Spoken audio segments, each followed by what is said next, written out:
If you're looking for the highest picture quality on a dashcam, I may have just found that for you, and that is the 70mai A810 4K dual channel dashcam. They have equipped this dashcam with a 4K image sensor, the brand new Sony Starvis 2 sensor, which really provides some of the best image quality which I've seen from a small dashcam like this. So on this video, I'm gonna show you the kit contents as well as walk you through the features of the dashcam, as well as show you driving footage both at day and at night, so you can decide if this is the right dashcam for you.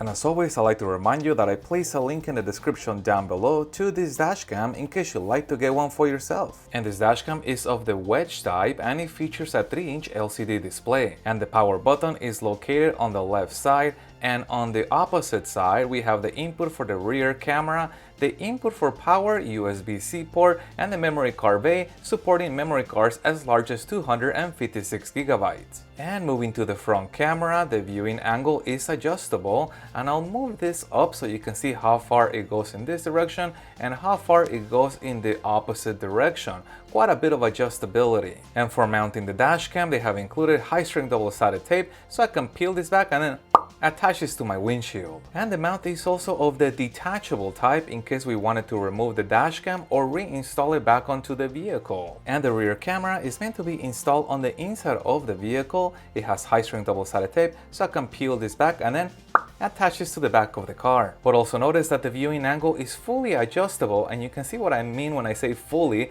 because this can actually turn all the way around. It can also be mounted against a vertical surface by facing the mount in this direction. Now we can attach this to a vertical surface. And to connect the rear camera, they have included this extension cable with a right angle connector on one side and a 4-pin connector on the other. And to power the dashcam, they have included this automotive adapter, which has 2 USB ports, one for the dashcam and another one for a device of our choice. And finally, here is the power cable that they have included with a USB-C connector. And now let's move over to the vehicle so I can show you the rest of its features. And as you can see, it shows us that we are recording, as indicated by that red blinking dot, and also icons for the options that are enabled and the date and time. Also, we are shown the front view of the vehicle. However, if I use this first button right here, I can switch over to the rear. Pressing that button one more time returns me to the front. And the next button that looks like a little flag, that allows us to flag the section of the video that is currently being recorded as important. That way we can locate that section of the video a lot easier among the many hours of video that this dashcam can potentially record. And the third button is going to allow us to enter into the playback menu.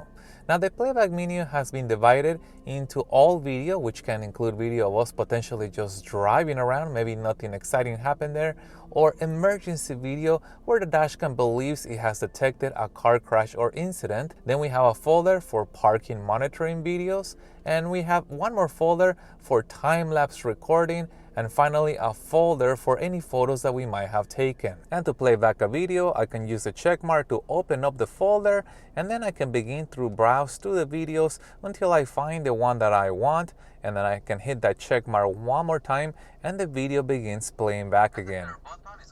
But what's really neat is that while playing back a video, I can use the buttons in the bottom to either pause the video, but also to switch to the rear camera video for that particular section of the video.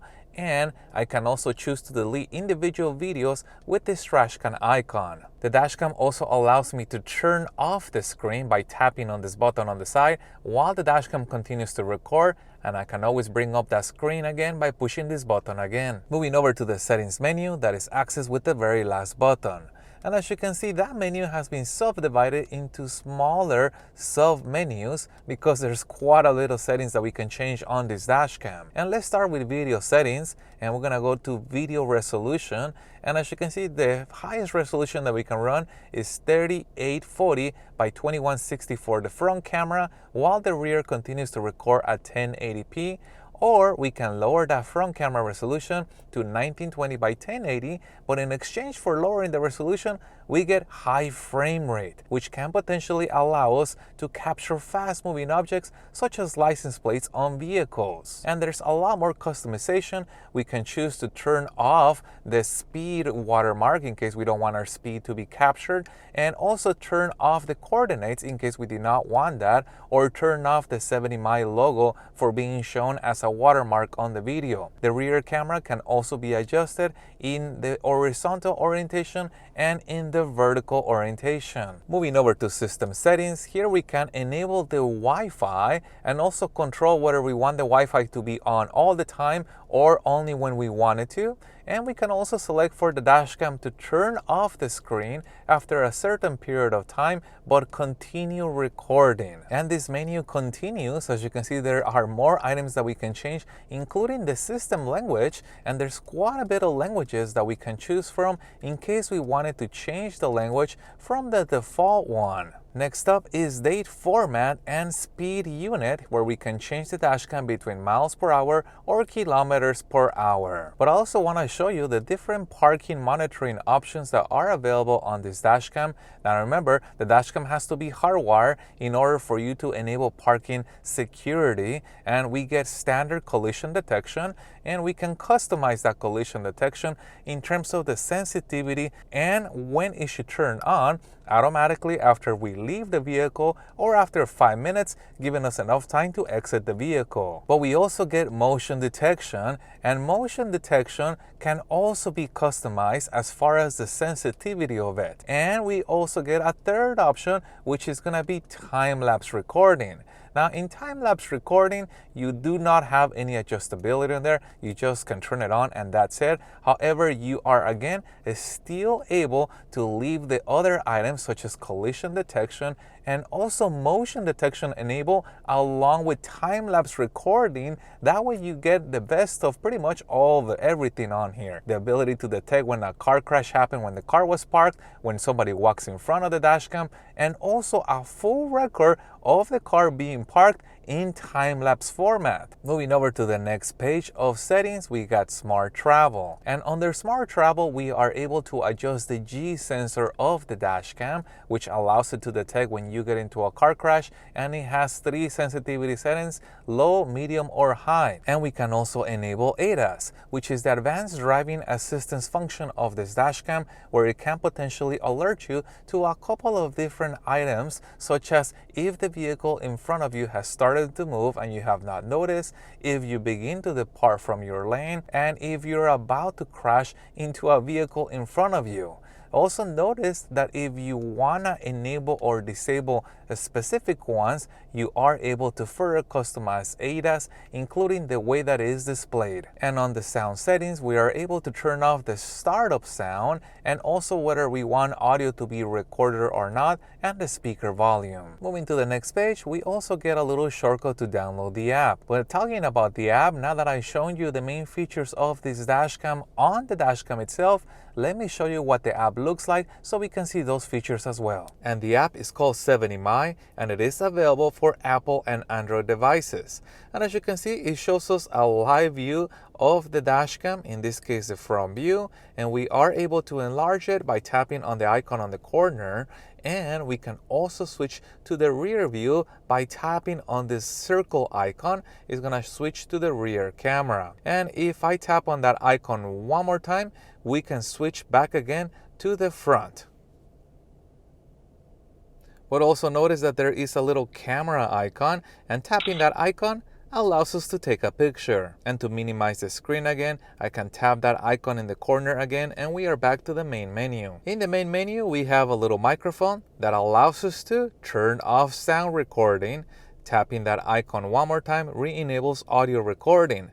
Again, we have the same icon if we wanted to take a picture, and the same icon in case we wanted to change the view from the front to the rear. The third item on the menu is the album, and that allows us to see the videos that are stored on the dashcam, which again have been sorted out just like I showed you on the dashcam. You have all videos, which potentially could just be us driving around, nothing exciting happened there, emergency videos, parking surveillance videos, time-lapse videos, and any photos that we might have taken. But let's go inside of one of the folders, I'm gonna go inside of all videos, and as you can see, they have been subdivided into the front camera and the rear camera.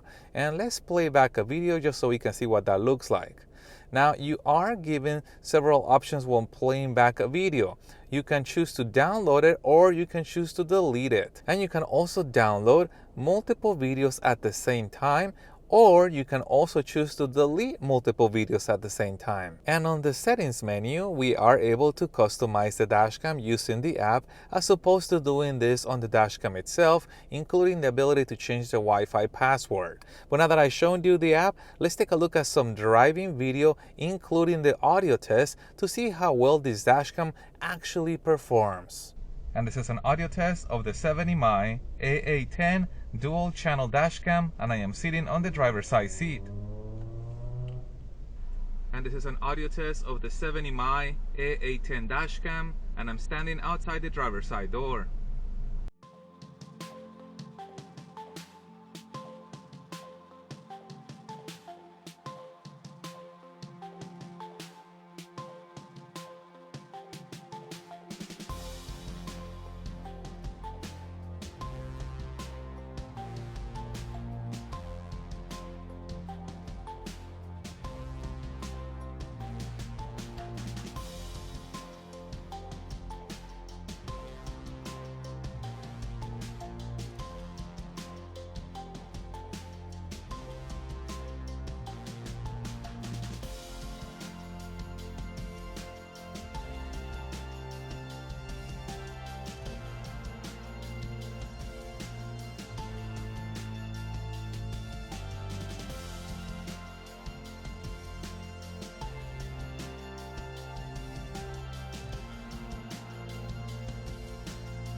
But let's also talk about the advanced driving assistance feature of this dashcam, where it can try to alert you that you are veering off your lane, that you're about to hit a car in front of you, or that the traffic in front of you is moving and you haven't noticed, and a couple of other alerts. And I've been driving with this dashcam now for some time, and I can tell you that the system works. You can actually tell when the dashcam is picking up the lines because you get these little lines on the screen, and you can see that the dashcam understands the road that you're on and understands cars that are passing by or coming near your vicinity of your vehicle, and that is pretty cool. And I've seen it on other dashcams. It's not a unique feature of the 70mai, and I always really seen it be somewhat of a hit or a miss.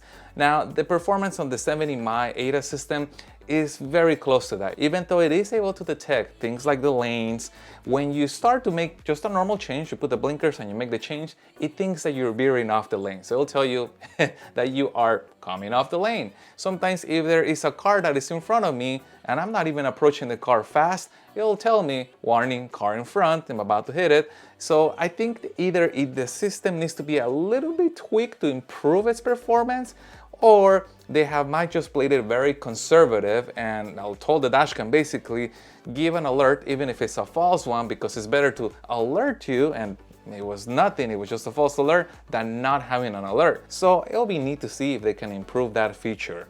So if you guys want to get this dashcam, remember I put a link in the description down below, and also a link to the hardwire kit, which as you saw enables parking monitoring and also that super fast boot up time. And if you guys have any other questions regarding this dashcam, please put that in the comments down below. If you found any part of this video helpful, make sure you hit the thumbs up button to support the channel, and stay tuned as I have a lot more dashcam reviews coming up. Thank you guys for watching, and as always, I'll see you on the next one.